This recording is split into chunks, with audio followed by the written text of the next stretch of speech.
उत्तर प्रदेश अब यादवों के रहने लायक नहीं बचा है। लगातार बीते दिनों में जिस तरीके से यादवों की हत्याएं हुई हैं, चाहे वो उत्तर प्रदेश का कोई भी जिला रहा हो, गाजीपुर हो, बलिया हो, चंदौली हो, बनारस हो, गोरखपुर हो, हर जगह लगातार हत्याएं हो रही हैं। सरकार कहती है कि अपराधी उत्तर प्रदेश छोड़ के भाग चुके हैं, माफिया भाग चुके हैं। तो आखिर ये कौन से लोग हैं जो लगातार इन घटनाओं को अंजाम दे रहे हैं, हत्या पे हत्या कर रहे हैं, जिन्हें न प्रशासन का खौफ है, न मुख्यमंत्री योगी जी का खौफ है। आयुष यादव हत्याकांड जो काफी चर्चा में रहा, जिसके लिए खूब हो हल्ला मचा, उसके बावजूद घटनाएं उत्तर प्रदेश में नहीं रुक रही हैं। इसी पर बातचीत करने के लिए हमारे साथ यादव सेना के संरक्षक अचल सिद्धार्थ यादव जी हैं। बातचीत करेंगे।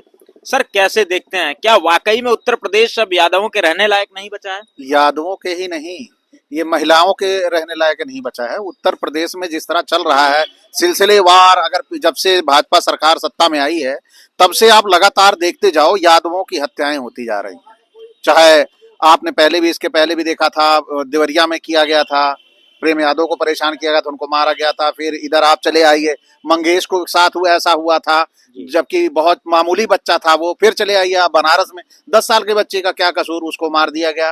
गोरखपुर में मार दिया। आयुष यादव का अभी हाल ही में है। इसी तरह अगर हम देखें तो सिलसिलेवार ये हत्याएं लगातार चलती जा रही हैं।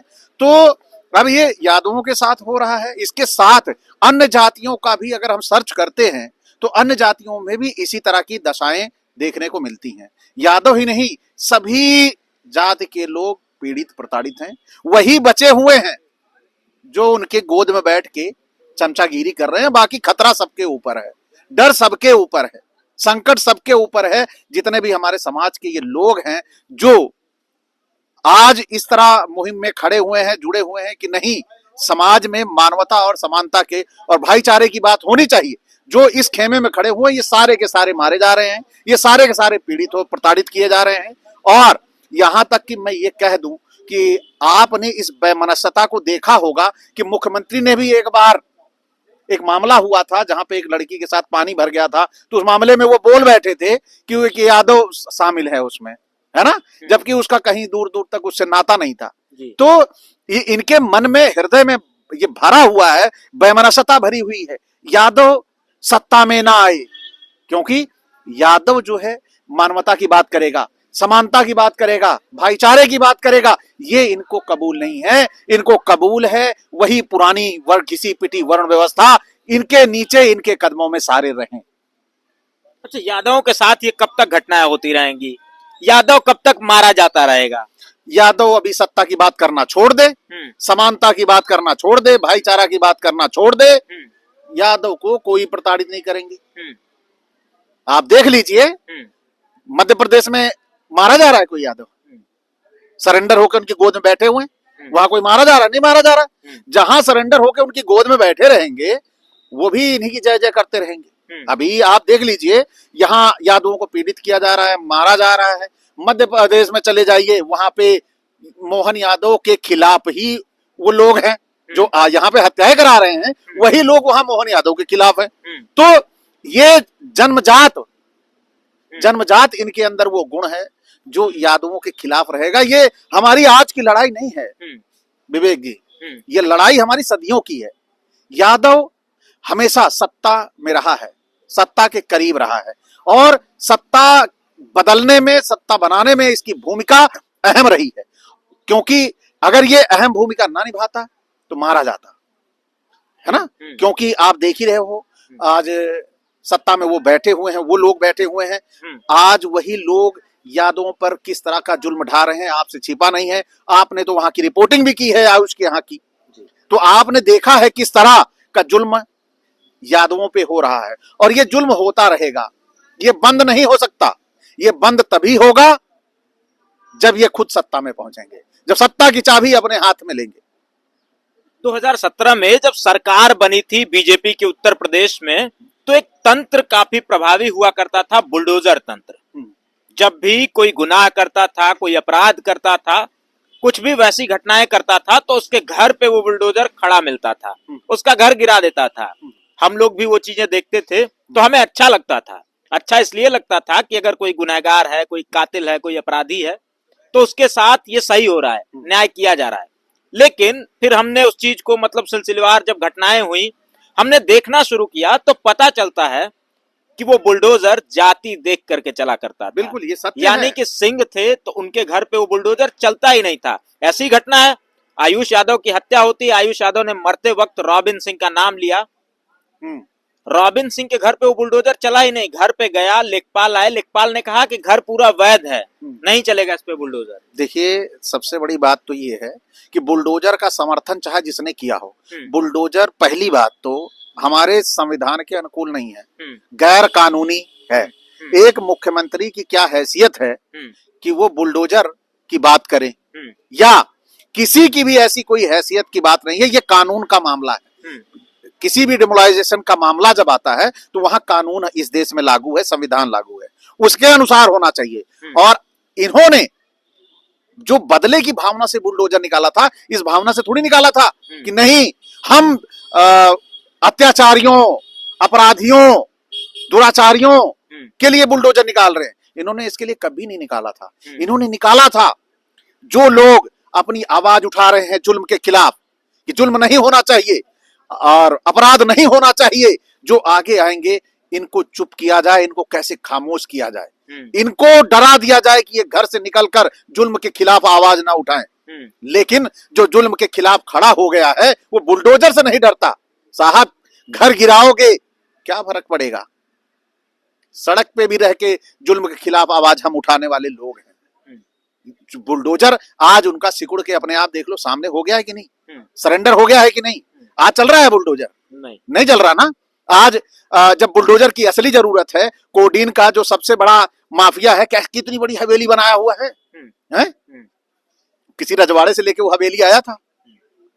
आप चारों तरफ से उसका देखिए किस तरह हवेली बनी है। आदित्यनाथ के पास भी ऐसा घर नहीं होगा, है ना, लेकिन उसका है। उस पे बुलडोजर नहीं चला। क्यों नहीं चला? क्योंकि उसका जाति का मामला है ना। सजातीय जो है वो इनका है, इसलिए उसको बचाया।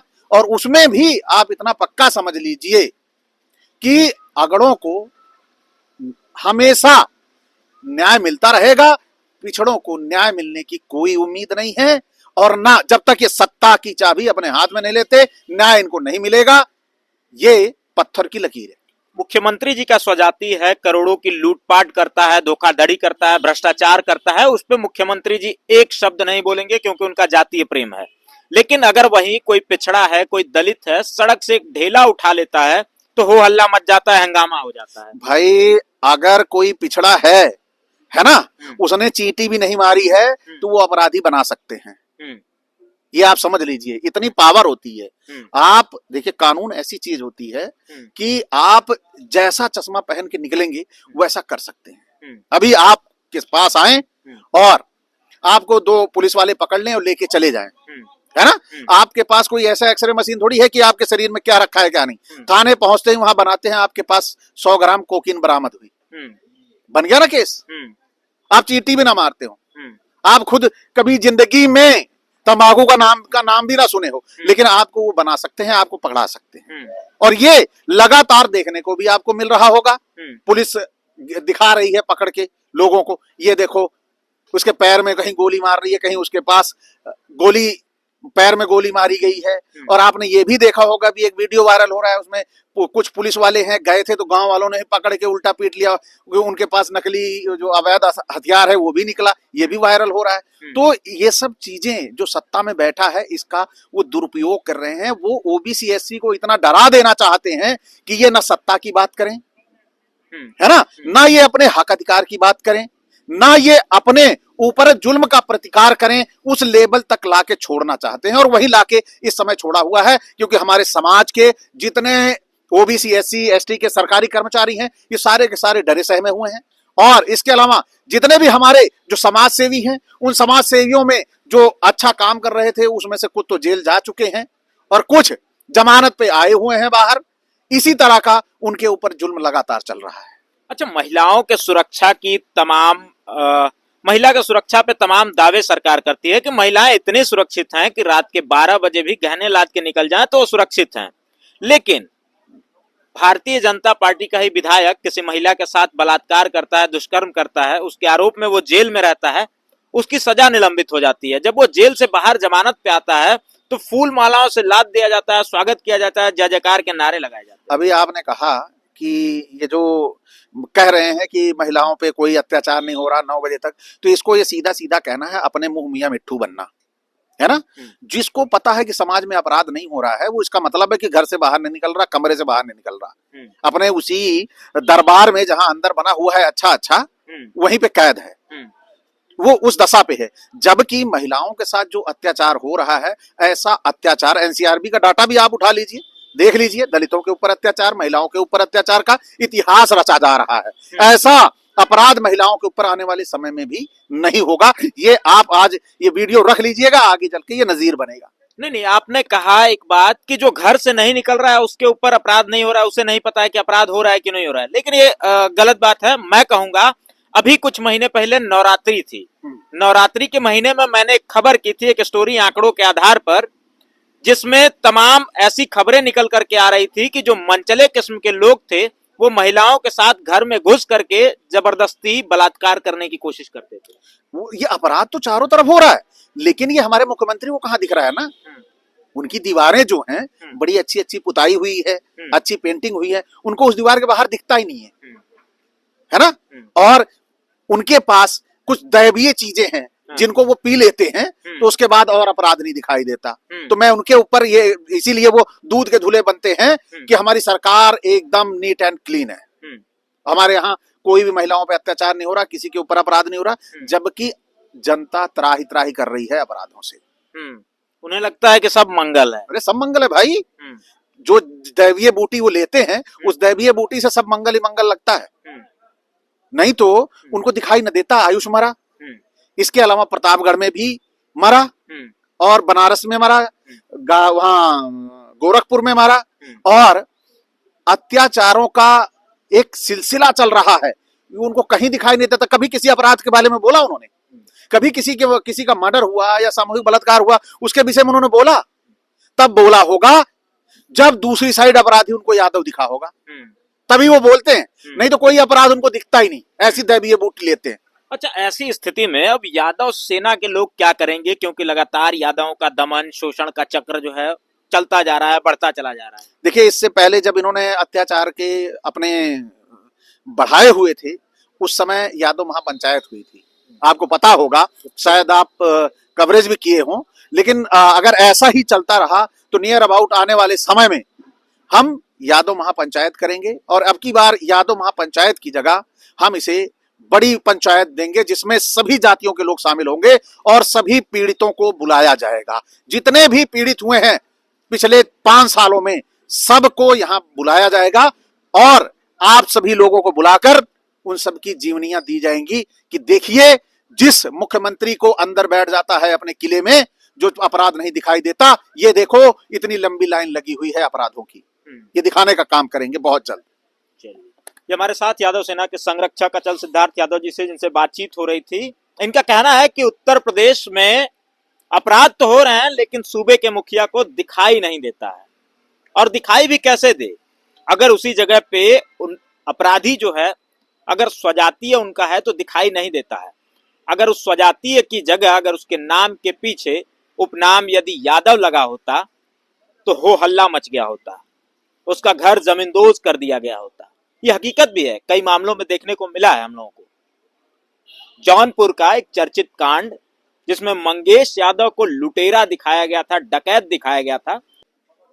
मंगेश यादव के घर हम गए थे, उसका फूस का जो छप्पर है वो दिखाने की कोशिश की थी, हमने दिखाया था।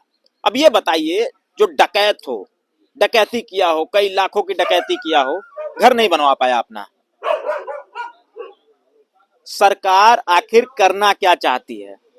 क्या सरकार उत्तर प्रदेश के सभी यादवों को अपराधी घोषित करना चाहती है या माफिया घोषित करना चाहती है?